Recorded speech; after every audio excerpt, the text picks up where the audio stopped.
FM 101 Karachi سے ماہ آزادی میں تقاریر کا خصوصی سلسلہ سماعت فرمائیے تحریک پاکستان تاریخ کے آئینے میں. تحریر و آواز سہیل احمد صدیقی. تحریک پاکستان میں مسلمانان ہند کی نمائندگی اور رہنمائی کا فریضہ آل انڈیا مسلم لیگ نے بحسن خوبی انجام دیا. مگر تاریخی اعتبار سے دیکھا جائے تو مسلم لیگ کے قیام سے بہت پہلے مسلمانوں کی سیاست میں شمولیت کے لیے تنظیمیں قائم ہو چکی تھیں.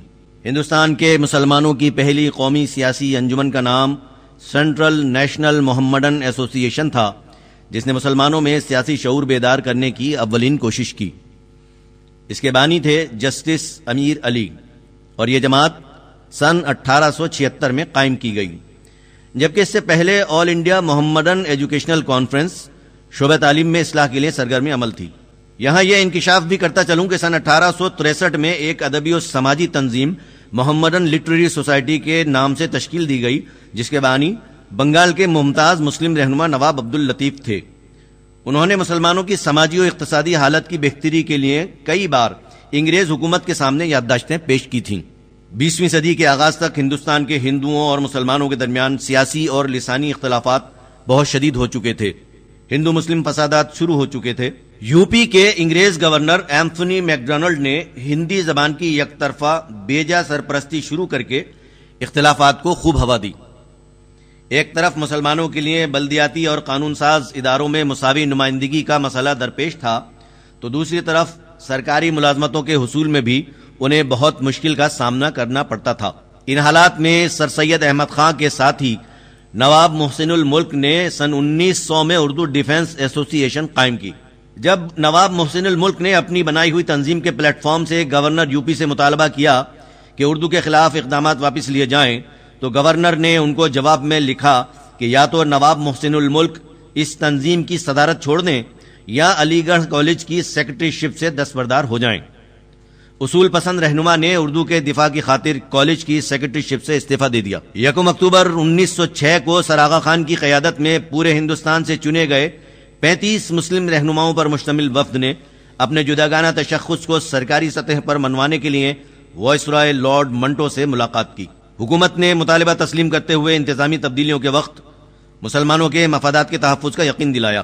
وائس رائے سے ملاقات کرنے والے ممتاز رہنماؤں میں نواب محسن الملک، نواب وقار الملک، سر سید علی امام، سر میاں محمد شفیع اور حکیم اجمل خان شامل تھے.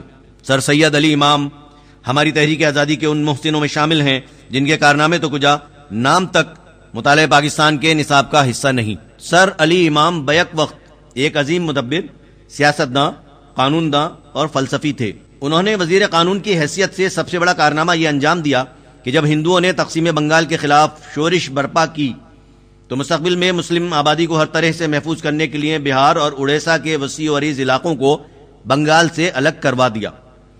اس طرح مجموعی طور پر بنگال میں مسلمانوں کی اکثریت ہو گئی. ان کے اس کارنامے کے حوالے سے بھارت کے سابق صدر آجہانی ڈاکٹر راجندر پرساد نے انہیں جدید بہار کا باپ قرار دیا تھا.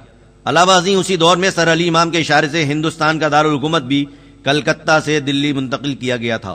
سن 1907 میں کلکتہ کی عدالت عالیہ میں سرکاری وکیل اور 1910 سے 1915 تک وزیر قانون کے عہدے پر فائز رہنے والے عظیم مسلم رہنما نے لارڈ ہارڈنگ کے کچھ دنوں کے لیے رخصت پر جانے کے سبب عارضی طور پر وائس رائے کی حیثیت سے بھی فرائض انجام دیے. اس دور میں اس منصب پر فائز ہونے والے وہ واحد رہنما تھے. قائد اعظم محمد علی جناح اور علامہ اقبال ان کے مداحوں میں شامل تھے. دسمبر سن 1906 میں ڈھاکہ میں آل انڈیا محمڈن ایجوکیشنل کانفرنس میں وائس رائے لارڈ منٹو سے طے پائے جانے والے معاہدے پر عمل درآمد کے لیے تدابیر پر غور و خوض ہوا. 30 دسمبر سن 1906 کو نواب سلیم اللہ خان کی تحریک پر مسلمانوں کی طاقتور جماعت آل انڈیا مسلم لیگ قائم کی گئی، جس کا نام سر میاں محمد شفیع نے تجویز کیا. مسلم لیگ کے تاسیسی اجلاس میں شرکت کرنے والے مسلم رہنماؤں میں نواب سر سلیم اللہ خان، نواب محسن الملک، نواب وقار الملک، سر علی امام، مولانا محمد علی جوہر، مولانا حسد موہانی، مولانا ظفر علی خان، سر میاں محمد شفیع، حسین شہید سہروردی اور بیگم جہاں آرا شاہ نواز کے نام نمایاں ہیں. صدارتی تقریر میں نواب وقار الملک نے مسلمانوں کو خبردار کیا کہ مستقبل میں انگریزوں کے چلے جانے کی صورت میں ہندو اکثریت اقتدار پر قابض ہو جائے گی، جس سے ہماری آبرو، دین اور مال جائیداد کو خطرہ لاحق ہوگا.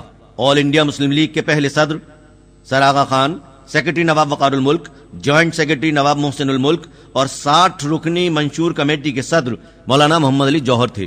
آل انڈیا مسلم لیگ کا پہلا سالانہ اجلاس 29 تا 30 دسمبر سن 1907 کو سر آدم جی پیر بھائی کی صدارت میں کراچی میں ہوا۔ اسی اجلاس میں آئین کی منظوری کے ساتھ ساتھ اغراض و مقاصد طے کیے گئے۔ 18 مارچ 1908 کو ایک اور اجلاس میں جداگانہ طرز انتخاب کی تائید کی گئی۔ محض حسن اتفاق ہے کہ آل انڈیا مسلم لیگ کا آخری سالانہ اجلاس بھی کراچی میں منعقد ہوا تھا، اور یہ بات ہے 1943 کی۔ ابھی آپ تقاریر کا خصوصی سلسلہ سن رہے تھے۔ تحریک پاکستان تاریخ کے آئینے میں تحریر و آواز تھی سہیل احمد صدیقی کی، اور یہ پیشکش تھی FM 101 کراچی کی۔